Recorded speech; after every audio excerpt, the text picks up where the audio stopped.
Hi guys, it's Stones. Let's go back about the last week price action and trades and everything that happened.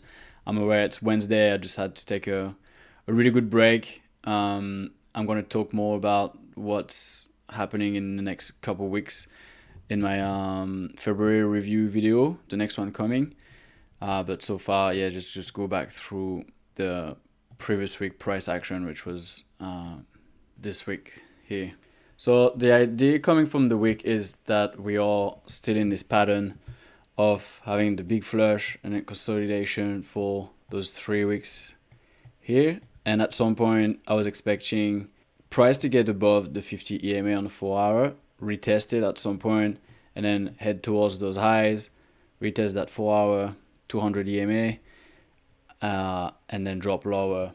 This is a case that has been seen in the past many times, and I've talked about in previous videos already. So this is the pattern pretty much, and this wasn't a massive break of the 50, but we reclaimed it, tapped higher to end up going down. This is on Ethereum in November last year. So coming into the week on Monday, it was a Asia public holiday, so usually expect a drastic move, which is what happened there.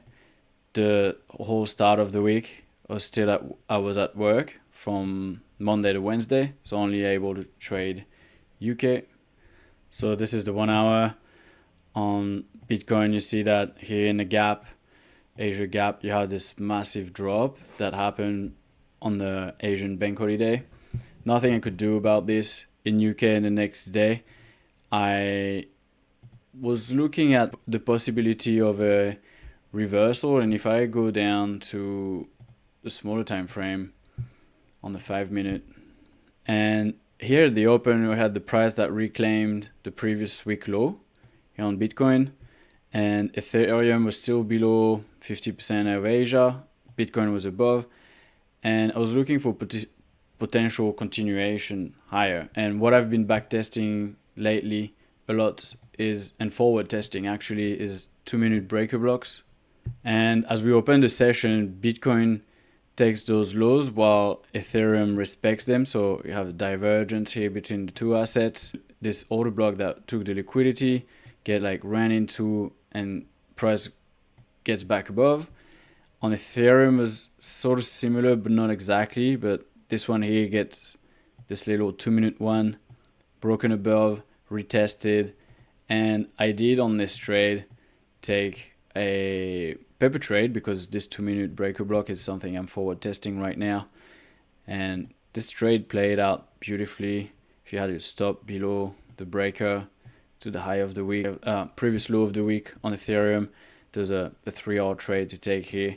So I just saw this unfold under my eyes while I was trading, and it was a good confirmation that this sort of setup works, and I need to keep forward testing it and maybe implement it into my trading at some point. But other than that, on the 5 minutes or the 15, it was nothing really crazy that on my usual setups that was telling me to take a trade here, apart from divergence and just a small reclaim of the level. So it wasn't really ideal for me to take a trade on that on this one. On Monday, we have price that takes liquidity from 2 weeks prior on Bitcoin and even lower on Ethereum. So wherever people were looking for longs from that point, this gets taken out here in the US on Monday, and I come into Asia counting 1, 2, 3 levels down, both assets, looking for reversal. And when I look in my Asia to US changeover, I can see divergence here between Bitcoin and Ethereum, and Bitcoin is respecting this breaker again and moving higher. I get an early entry here on that little retest, but I did it on Ethereum because I'm really all for trading Ethereum now. And this is a timing window for trading that I usually do not trade, which is end of US, dead gap zone. So here I wasn't respecting my rules to start with.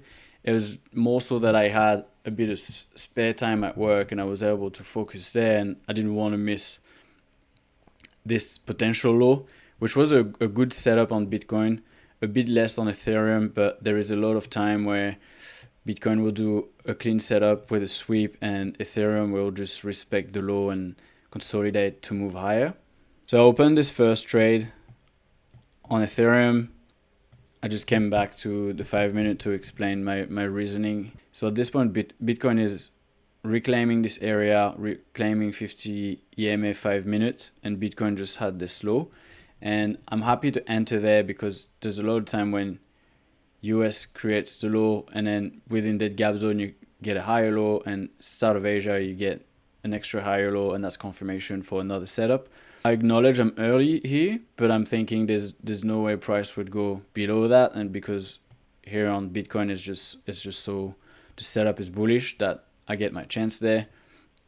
I get stopped at right after only to see price reclaim this whole area. Same, I've got a breaker block here that gets retested, and I just really think that I've been part of the stop hunt before the move higher. Bitcoin is still very much respecting this area here, even reclaiming this one here. So at this point I re-enter this trade, and start of Asia straight down, big move takes me out. And I've started the week with only 3 more shots as risk units on my evaluation account, and here I just find myself wasting 2 of those shots. And it was really stupid because I usually don't really try to take lows and reversals, even though the setup was really good here. The thing is, I didn't respect my rules because I was outside of my usual trading windows. I know I've been experimenting new stuff now to try to get a bit more trades, but yeah, this was really the worst decision of the week, because from that day on Tuesday, then I was really only dealing with 1 more shot through my evaluation. End of day when I finished work, here's the UK session, nothing happening on both assets, nothing for me to trade. And the good setup comes when you have the big range, the sweep in the extension and the reclaim in US, and this was actually the clean reversal point I was waiting for.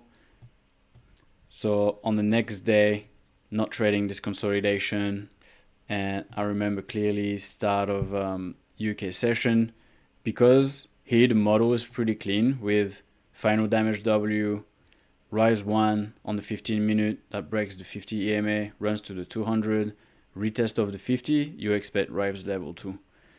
Here, start of Asia, we got our level 2, runs to the 800, comes down in 2 drops down. I misread at the time that this last order block, same, big break through it, retest here. I misread the market a little bit, and I could have gotten long here, and I was actually really looking for longs in that area because we were respecting the 50 here, the 50 and the 200. The thing is that on the 5 minute I didn't really get an entry whatsoever, like no breaker block, no, like a clean entry for me would have been a double session W and a retest, and I would have entered of that retest. And the only thing we created here on 5 minute is a W consolidation, and then we just shot higher. And by this point it was already late into my trading window and couldn't re-enter the retest, the reclaim of previous week low. Then from Thursday, so Wednesday, actually this Wednesday UK I just talked about is when I'm not at work anymore. Did wake up for US, but it was already trending. There's some retest here, but nothing too crazy for a trade entry. So it was just a straight movement up, so didn't catch any trade in US.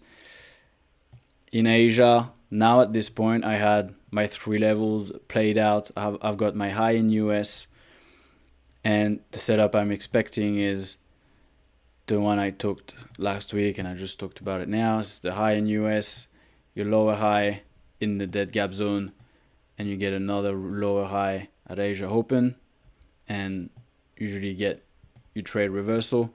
Here as well on Ethereum, I had this order block that created that last move that took all the weekend liquidity as well. Gets ran through, retested, so this is really good for my entry, and I'm still on the 15 minute, so I'm actually entering the trade here, start of Asia, with my stop loss being this high in the dead gap zone and above this breaker block. So very confident about this trade. Price develops, and after 2 hour mark, I haven't gone anywhere. Price should have dropped. One of my rules is that after 2 hours, if price didn't go the way I wanted, still in drawdown or still break even, I'll put my stop as close as I can to price and let it play out. So I think when the 2 hour mark happened, I put my stop to the previous candle that was above, and I ended up getting stopped out. A tiny loss, pretty much break even.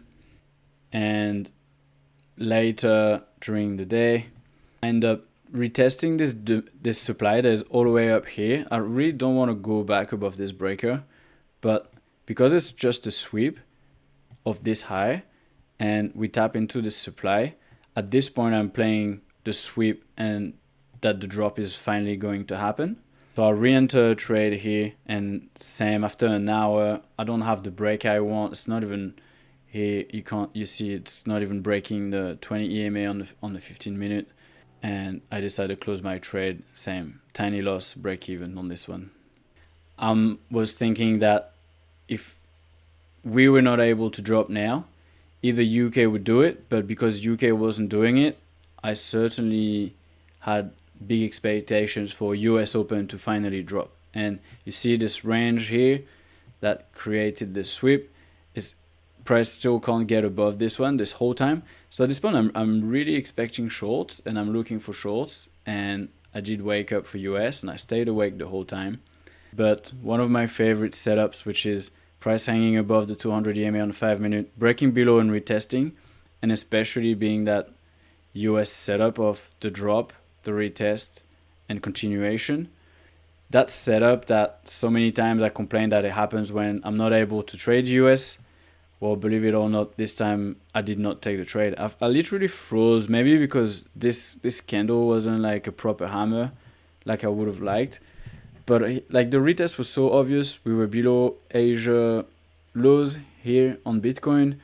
We were retesting this low as well. And on Ethereum, that's the thing, we were still within Asian range, and we were still above the previous week high. So retesting it, but the setup was here, and this trade, like I remember I was seeing it and I just fully froze, didn't take the trade. By the next candle, price was already down there on the 5 minute, and I thought, yeah, my risk reward is gone now. I waited an extra 5 minutes for nothing, because here I had my evening star retested by the inverted hammer. Here's not as good candle wise on Bitcoin, but the retest is clearly here. And yeah, didn't get into this trade, even if after all this time, because price didn't drop the way I would have liked it to drop. If I had taken that trade, and I would have put my stop to break even, price didn't even get back to this level, would have been to target. That was a 4-hour trade that I missed. And yeah, this was the one trade of the week that I should have taken. This was all the criteria of an A+ setup for myself.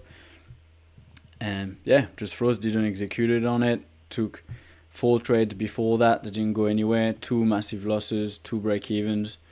And the rest of the week, I pretty much made some mistakes as well. I only had one more risk unit on my evaluation. So I wake up in the morning and I do the same mistake I did in Tuesday, which was to open a trade end of US. But the thing is, we were respecting this supply that started the breakdown. We were retesting previous high of the week, so we got back within the range. And at this point, I'm thinking US into even that gap zone can have the possibility of dropping. And so I entered this trade. After 2 hours, price wasn't still going anywhere, but it was still respecting the setup. So my stop at this point after the 2 hour mark was just to this high, really. I had a nap at this changeover, and when I woke up, I had an alert on my break-even point, which really realistically is where I should have dropped my stop loss for this trade, given that I was already a good 4 hour plus in the trade. I gave it the chance to retest those EMAs, which it did. And on the first retest here on the 15-minute, this candle retest of the 50 EMA, right after that, I'm not keen to risk any more money. Put my stop to this high right after I get stopped out, and I see those two candles. So they clearly stopped all the people that had their stop up here. Like, I just adjusted my stop loss. And then, but we still reject 50% of previous day. We still reject the 50 EMA. At this point, I quickly re-enter in the trade. Same thing, trades goes nowhere, reverses on the close of that 15-minute candle. That's when I exit the second trade. And at this point, my account was I only had $30 left on it. And everything that I was looking at the time is that I had my break of the 50 on Bitcoin, and I had already all these candles retesting it. The only thing is, this was a pretty big week on Ethereum, and we were still like well above the 50, that all my shorts here were of the idea that we were still going to go lower and rebalance this candle. This was a trap that we would take this low, retest the 50, and maybe go higher, so that Ethereum would make a lower low than this one, and that maybe Bitcoin would just keep consolidating, and that we would push higher. When I realized that my short wasn't going anywhere at this point, and that Bitcoin was respecting the start of the week idea I had, that's when I flipped long. Only had $30 left on the evaluation, but I took the trade for the sake of it. So on Bitcoin, flipped long at this point. My stop below, I think it was on the 15, one of those candles. Enter, and my target was really the high of the previous week. And then from there, because it was only a $30 risk, I just left that trade open. When UK started, I moved my stop to break even. But at this point, this trade already went to a 3R result, pretty much, to the highs. And this is why I always take the 2 or 3R per trade whenever I can, because as much as here the higher time frame was still bullish, retesting those EMAs after a 4-hour rise level 1, retesting the 50 on the 4-hour as well. This is the 1 hour. The idea here of me going higher was valid, and because it was only just that small risk, yeah, I let that trade play out, and I was like, I can get a 10-hour trade maybe on this one. And perfect example that take what you can when you can on small time frames, because in the end, price rejected 50% of the previous week on Ethereum. It just couldn't get back above the previous high of the week. And as much as this was a drop 1, a retest, you would have expected another drop 2, and that's what I wanted, like price to go here. Price just had a little last push up into the higher supply, which was really in that range, and it's usually where price retest. And then went back below previous high of the week and ended up dropping exactly where I wanted. So this is it for this previous week. These are the trades that have been taken. So the 2 first losses on Ethereum on the first setup on Tuesday was really the biggest mistake of the week. That's where I've lost 2 shots. Only had 1 more. I took a small loss on the 3rd trade, a small loss, almost break even on the 4th one. Then I had this short on Ethereum where I took half a risk and half a risk loss as well. And then that account was gone, and break even on that tiny trade on Bitcoin. So that's the account that's my dashboard for February. Shitty win rate. The win to loss is good, but obviously only had 1 winning trade over this whole period. Not a crazy amount of trades, but yeah, definitely over trading this week and missing that 1 trade that could have been good, which was the short in US on Wednesday or Thursday. So this shows that over a whole week, sometimes it's better instead of trying to get different trades, to only focus on the one really good setup that you can have, and I just froze on that really good setup and didn't execute, and that was, yeah, mistakes on Monday. Didn't execute on the good one and just kept forcing trades that were not working. If I put the R multiple for this week, I'm down 4 R for the week, which, yeah, this is really not ideal and my worst result weekly wise for the whole year. So what's following for the next month is I'll explain it in my February review, but I'm going to take the next 2 weeks, even maybe a whole month off, try to reset, work out what's wrong. I've got a few changes that I want to implement. So I'll talk about this in the next video. Thank you.